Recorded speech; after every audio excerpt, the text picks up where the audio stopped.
There does seem like every major now has to have some feckless drama around it. That's just point. Like, obviously, we'll get into it later, but you know that people aren't in esports just for the games, mate. When like everything, you know what? I'll give you the best example. Do you know when the first LAN happened after the whole online situation, which was the IEM Cologne in Germany, that studio LAN? And remember, the whole thing was every caster just LAN. We're back on LAN. This is LAN, of course. The thing about LAN is LAN, and it wasn't even a real LAN, by the way. It was a studio. No, it was a studio. Like, yeah, the same principle now is just with this crowd. Like the reason why I can't handle it, I'll give you the quick rant, is this, Semmler.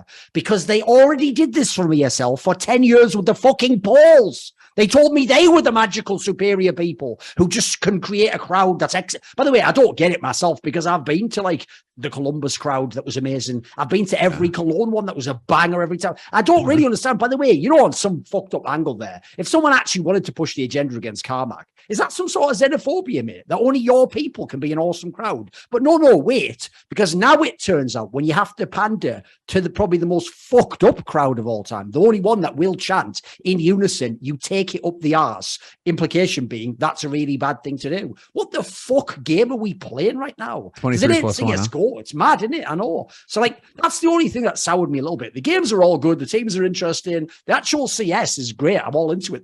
Talent's good, but then I will say that's why I keep bringing it up, because the talent are the ones who can't shut the fuck up about the crowd. I know that the ESL intern guy on Twitter's good. That's sort of his job. But why did the talent have to do it? Like, mate, Launders, I love calling him out because I'll just do it every time. I'm just that sort of person. I think you do some bullshit, I'll call you out. He does some tweets, mate, that pander so much, it's mental. Like, he did one where he was like, wow, the crowd is still cheering for the other people and they're not even Brazilian. It's like about 50 crowds in the world then. Like, why is that being presented as all like now? So apparently now Brazilians invented cheering for people who aren't Brazilian.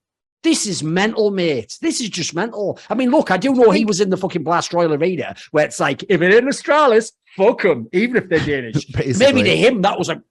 That like, could be a mind-expanding experience for him. Come on, man. I know. What the fuck? It's true though. It is true. But I mean, then again, like if you coming into this event, it really did feel like everybody was just going into it thinking you better hope, like the ESL themselves cynically create this whole fan experience for the group stage because they know themselves that the odds of a Brazilian team making it to the playoffs are so slim that and that the fans probably are going to be there primarily to see the Brazilian teams in Brazil because they're such diehard fans for Brazilian teams that that whole narrative has really shaped itself into the fans are sick and they're here for the Brazilian teams. That's the home arena for the Brazilian teams, even for the South American teams, because they were getting hyped for 9Z as well. Yes. So it's just that whole narrative now has even seeped into the commentator's mind where it's just like, oh, look, they're cheering for somebody else. It's like, yes, they could cheer for somebody else the entire time. And if they're fans of CS, which probably most of them are, if they're there, they're paying money to be there, they probably will cheer for somebody else. It's just that when there's a Brazilian team, then they're going to cheat.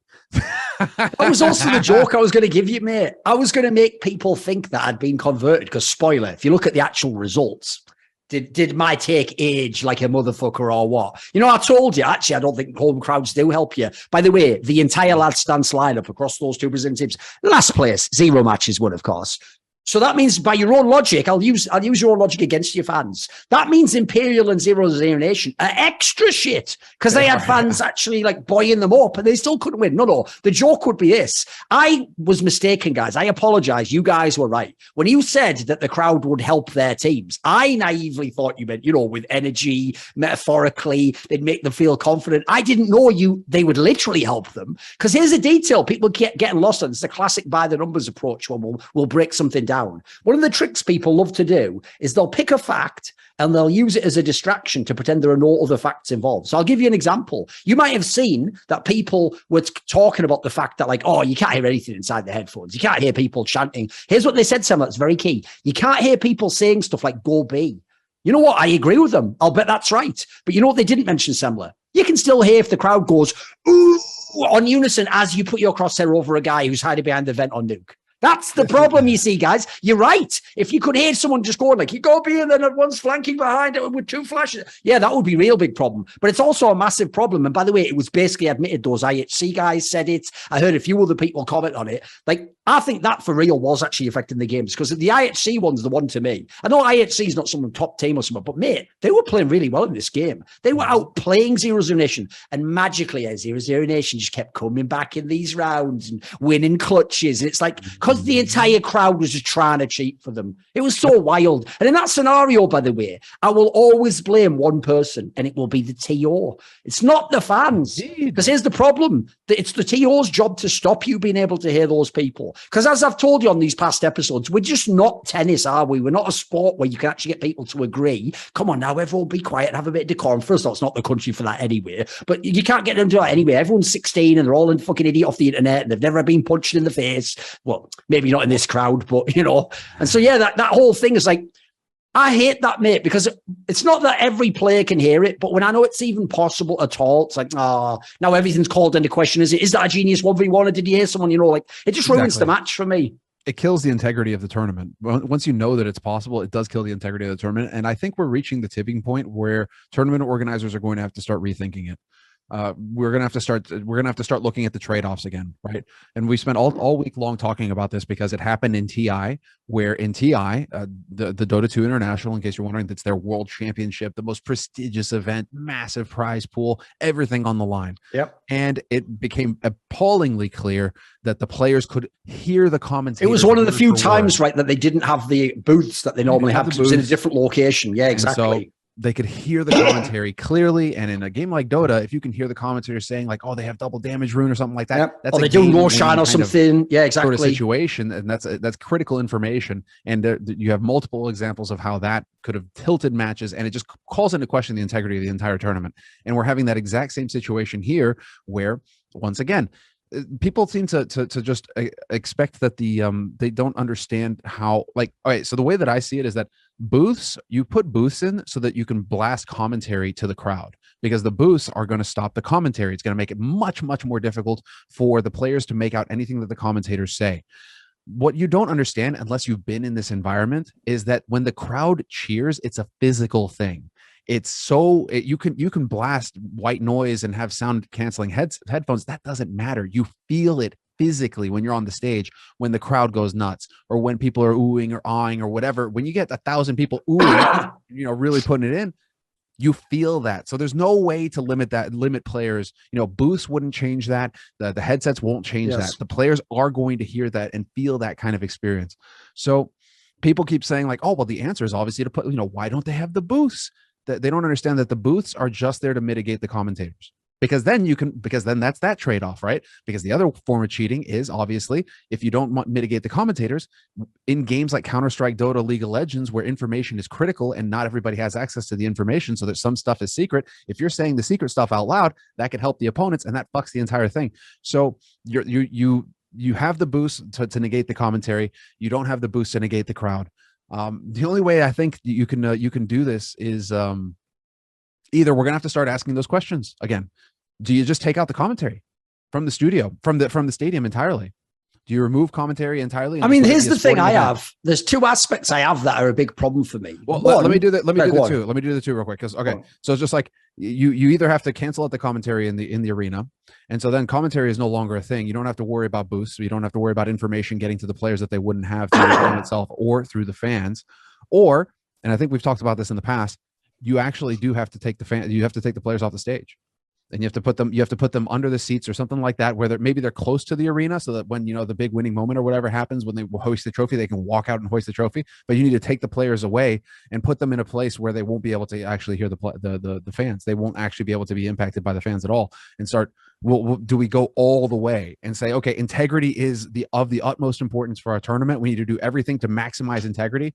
We're going to actually go that far and say, okay, in the interest of a maximum integrity event, we're going to actually turn this pretty much into a studio event. The fans are going to be here, but the players are going to be isolated, so that they really do play like the highest in the CS. So then it's just a series of trade-offs afterwards, right? Like in between, that's the scale.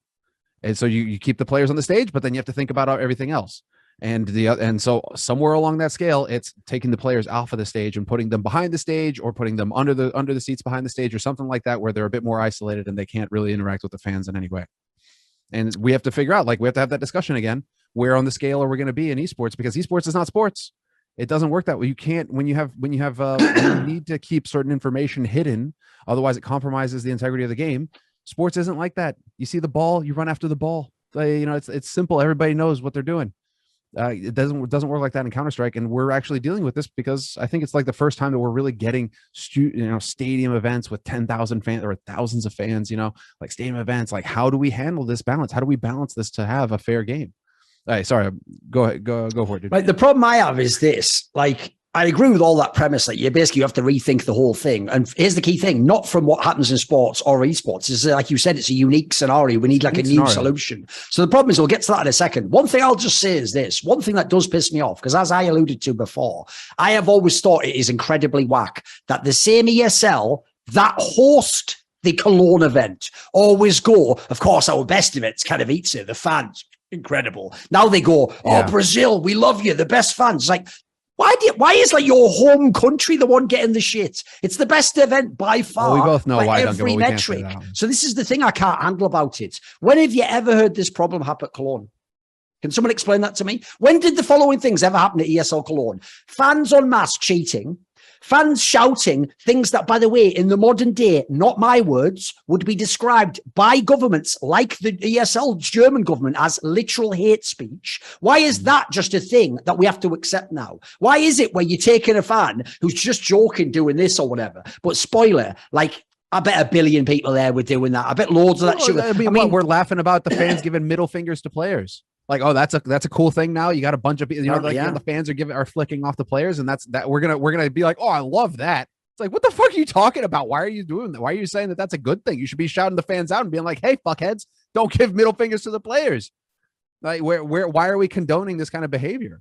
So that's the problem I have. Every fan behavior that's negative, I've just never heard of it happen at IM Cologne, ESL1 Cologne. Never heard of it ever. I've only heard of great matches, great environment, awesome crowd, capacity could be like, 20,000 there. So, mate, every 16,000 or something if they sell out. Like, everything across the board is brilliant. And it's a bloody ESL event. It's never having these problems, blasters. It's never on the IM Rio. Then we'll flip it, because what this suggests to me, Semmler, is it's that something about either Cologne or that venue or the way the sound setup is. There must be something with that. It's the only one that's never had any of these. No one's ever even claimed this happened, as far as I know. But you remember when there was the Polish cheering section and Taz had to tell him to shut up to let Olaf speak? That's just for an interview, though. That's not the end of the world. But you know what I mean? Like, there are, like, you can. I think this whole thing just boils down to culture.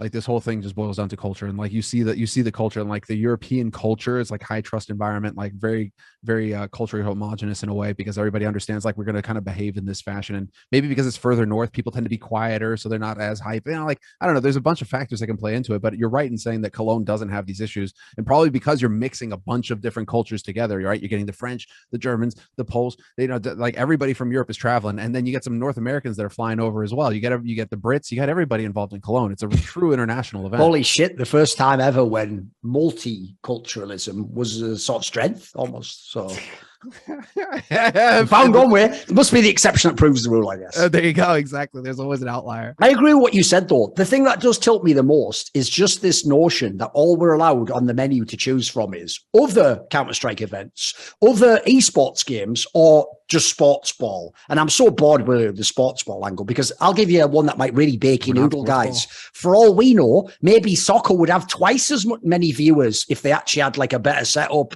better way of showing the game. We don't know. That's the problem. There's no fucking control group for that, is there? It was already the biggest sport back when they had boomer dog shit one angle for the TV, and you didn't even. And dude, I know people in the UK, loads of them used to just listen on the radio. So then should we listen on radio? Because the World Cup used to be on the radio. It doesn't make any sense, guys. So what I would say is this. You're getting close to it. Obviously, we're not going to come up with the solution in 10 minutes here. But basically, what you're saying is accurate. Here's what you need to do that no one does. If you notice, it's the lens I keep putting esports industry things through.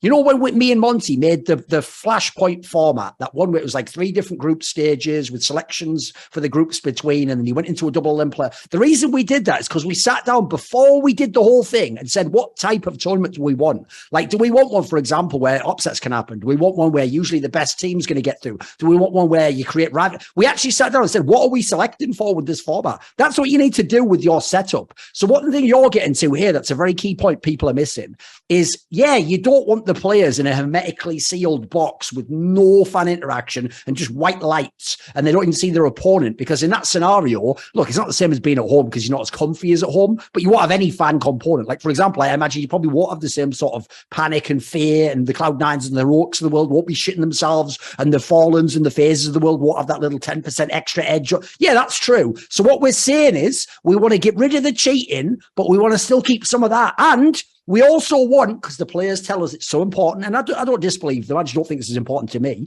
They also claim, I really want to have interaction with the fans too. So here's what I'm thinking. I'm actually thinking we need some sort of unique hybrid setup for real, where it's like you are in some sort of a container where you don't get the info, but then some, you know, here's the analogy, and everyone's going to get it the second I say it, and it'll dawn on you. It's a very good idea.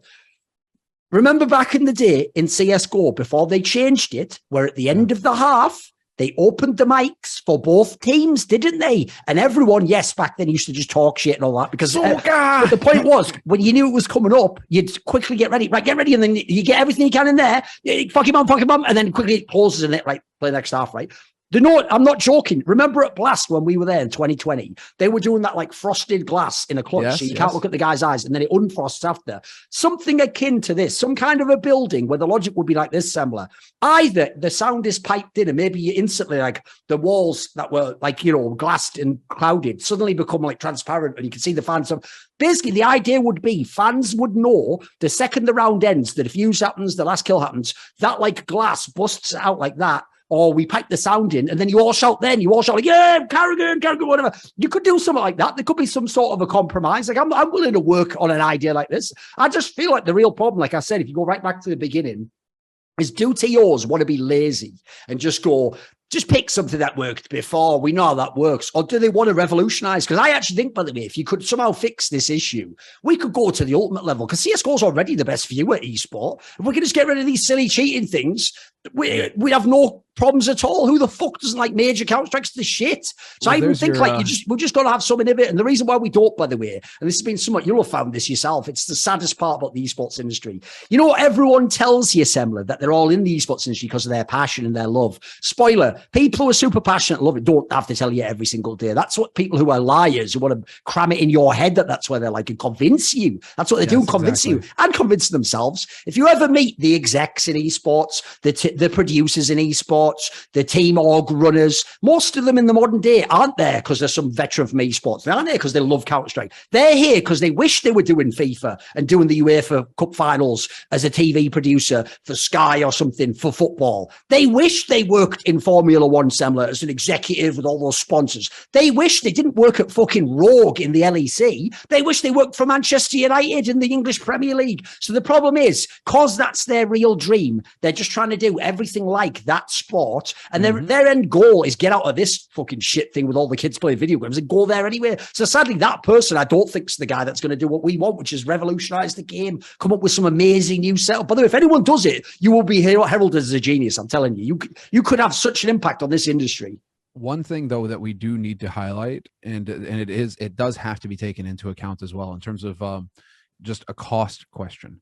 Because when everybody under the sun right now, in CSGO at least, well, I mean, there's two of them left, ESL and Blast, it's very apparent that they are doing everything they can to cut cost and to try and find a way to make this profitable. And that includes making the deals that they have, Abu Dhabi Gaming, for example, with Blast in their World Finals, where they're going to go to their World Finals. And most likely their World Finals are going to be happening in Abu Dhabi Gaming, most likely for the next 3 years, because it's a 3-year deal. And that the only reason I can think of for them doing that is because the Abu Dhabi government is going to comp everything. They're going to probably pay for the stadium, hotels, flights, everything. And so Blast save money, and they get a basically free event where they just have to cover a minimum cost, right, in order to make it happen. All right, what I mean by this is, all right, so that's the environment, right, where already tournament organizers are trying to figure out every single way to save money. EPL with Malta, case in point again. Blast going to Paris for the next major. It's not because it's fucking nice in Paris. It's because they're probably going to get most of it paid by the tourism board or something of Paris, who are, you know, desperate to get anybody to come to that city. So that's what's going on there. That sets you the context of like what it is going on in CSGO. Okay, so the reason why I bring that up is because when people talk about booths, they just think that booths like materialize, just materialize on location. You know, you need a booth, good, you get a booth. You know, it's like, no, booths already are prohibitively expensive just to develop a good one. I mean, there was the ghetto version from back in the day, although it did look pretty good. But for like a first iteration, it was the DreamHack booth. You remember where they took literal containers, just a container, cut a hole in it for a window so you could see the players, did the plexiglass, and then put a bunch of insulation in it so that, you know, it became somewhat soundproof. And that was the container. That was the they looked a bit booth. Put it this way, they looked better than they were though, as far as I could tell. They were like a bit ropey. It was almost like cardboard. Oh, dude, yeah, totally, you know, that was the thing. It was like, you know, you had to find a way to do it so that it didn't cost an arm and a leg, because those TI booths are freaking expensive. They cost a fortune. Okay, so not only do you have to spend the money to make the booth, then you have to spend the money to put the booth together and take it apart again and pack it in a way that it doesn't get damaged, because then you need to ship it to the next event, because you're not going to use it once. If you're going to invest that kind of money into making booths for these teams, you're going to want to use it for several events. You're going to want to use it as much as you can to get the maximum value out of it, right? Especially if it becomes a necessity, it becomes something that you have to run the tournaments. It's like, okay, there's that additional cost. So now we have to be able to transport these booths. In Europe, okay, that's one thing. That was DreamHack strategy, and that made sense because you could just ship them around by truck, and that, okay, fine, fair enough. They were literal containers. But if you have to go on an international circuit kind of thing, the way ESL does, where you're going around the world, that is already going to add an enormous cost to running your tournament, just the booths alone. So I think to be fair, that is the primary reason why they've just completely done away with the idea of using booths, because it's just such a huge cost just for the booths, when it's much cheaper to get 10 headsets. You know, it's much cheaper to just go along that route, figure out what you need to do in terms of like the audio mix in the stadium, and just get the 10 headsets. But the thing that you were mentioning earlier that people don't understand is the reason the booth doesn't get rid of like the vibration is because literally the booth stood on top of the stage. So when the stage vibrates, it goes through. So people have even said he could build one, but it'd have to almost be like suspended or something. Yeah. Or like, so like at that point in time, it's just getting implausible, isn't it? Like no one's going to do that. It's just cost. The cost involved is just too high. It's too high for the return, where you could just have it, if you just have the headsets. But then if that's the point that we're starting at, where it's the headsets, then we do have to start asking ourselves questions about what kind of audio are we piping into the arena that the players can hear. The commentary, for one, I think is actually a much bigger issue. And this, I keep saying this story over and over again because it's just personal experience. Like, I cast differently in an arena specifically to address this problem. Because I know that the most of the time the players can hear my commentary in the arena, just the headsets, because maybe a player's holding the mic open when he's on TeamSpeak, and all of a sudden, you know, whatever I'm saying is getting broadcast literally into his entire team's headsets. And so I do change it because I have literally watched players react to what I've said while casting when I fucked up. And then I'm like, well, can't make that mistake again. And you just completely change how you cast. You give away as little information as possible. So that obviously, you know, the thing is that obviously affects the quality of the broadcast, which sucks, because not only am I broadcasting to the 5, 10, 12,000 people who are in the stadium, 20, however many thousands are in the stadium, but there's the however many hundreds of thousands that are listening online for a final. So who is worth more at that point, right? In terms of the quality of my commentary, are we going to, because I need to make sure that I'm not giving information away to fans and players in the stadium itself, make the several hundred thousand the real broadcast that's paying the bills, you know, make that suffer in terms of quality. So what I would think actually now would be the argument and the obvious play is to eliminate commentary in the stadium itself. And so then you don't even need to worry about the cast affecting the integrity of the match. The players aren't going to pick it. And then all you have to worry about are the fans. And then you can start trying to break down that problem of like, when is it okay to cheer for the fans? Like, how are they supposed to be cheering? You know, are they cheering when K Serrato's about to go, you know, he's peeking right when the guy's coming on the left. And so the fans are cheering when his crosshairs are like, dude, that first round against Gamer Legion on Vertigo is fucking egregious. So, you know, then you can start addressing that problem if you can eliminate the commentary problem, if we are ultimately concerned about the integrity of the game and not just the fan service, because you know, some fans are complaining on Reddit that maybe the commentary isn't going to be in the language that they would prefer, so why would they travel to the venue, right? Yeah, what do you think on the topic? It's all right. I think as we covered that like a few episodes ago, so I say we should get into some of the major topics. Let's just keep it rolling. Sure. Yeah. So what do you want to talk about next? I guess this is, yeah, that is a big one, a big discussion I think that needs to be had going forward with most TOs. All right, so we can get into some like Want to see more cool, funny, interesting clips based on topics from my content? Well, subscribe to this channel then, or, you know, be a pleb and don't.